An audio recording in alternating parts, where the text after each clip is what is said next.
श्री गोपाळ कृष्ण भगवान की जय, श्री दत्तात्रेय महाराज की जय। माझे सर्व भाविक भक्त, माझे गोपाळ कृष्ण स्वामी यांचे भक्त, माझे दयाळू मयाळू माझे माय बाप श्री चक्रधर स्वामी यांचे भक्त आपण ऐकून राहिलो। आता देवता पाकशात। देवता हा पदार्थ स्वतंत्र व अनादीचा असून नित्य आहे। देवताचे स्वरूप निराकार अव्यक्त आहे, परंतु सृष्टीच्या व्यापारासाठी या मनुष्याकृती झाल्या आहेत। यास ब्रह्मांडस्था असे म्हणतात। या ब्रह्मांडस्थेचे शरीर दिव्य व उत्तम धातूचे आहे। याचे स्वरूप अविद्या व आदी बंधांनी बद्ध असल्यामुळे त्या कोणाचेही सुख घेऊ शकत नाही। मात्र जीवाने आर्ज करतो केल्यास त्या जीवास सुख देतात, पण तेही मोजके आणि अल्पकाळातच त्या नित्य चिरकाल सुख देत नाही। त्यांच्या ठिकाणी ज्ञान, सुख, सामर्थ्य, प्रकाश, ऐश्वर्य असे 5 ऐश्वर्य प्रकार आहेत, परंतु ते अल्प आहेत।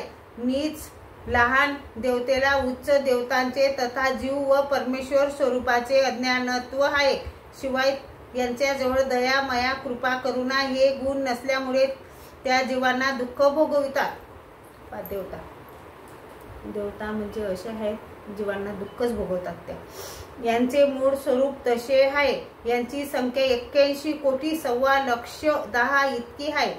81 कोटी सव्वा लक्ष 10 इतके आहे। यात चैतन्य देवता ही प्रधान शक्ती असून अनंत ब्रह्मांडाला व्यापून अनंत हिश्याने उरलेली आहे। विश्वरूप देवतेपासून कर्मभूमी पर्यंतच्या देवता या मागे सांगितल्याप्रमाणे एका ब्रह्मांडात आहेत। अशी अनंत ब्रह्मांडे आहेत, अर्थात अनंत ब्रह्मांडात असणाऱ्या देवतांची संख्या अनंत होते। ब्रह्मांडस्थ देवता या अवतार धारण करतात। तसेच प्रत्येक देवतेपासून एक अंश विभागून मनुष्य देहाच्या ठिकाणी येतो, त्यास पीडस्था असे म्हणतात। या समग्र देवतांपैकी चैतन्य देवताही स्वतंत्र अवतार धारण करीत नाही।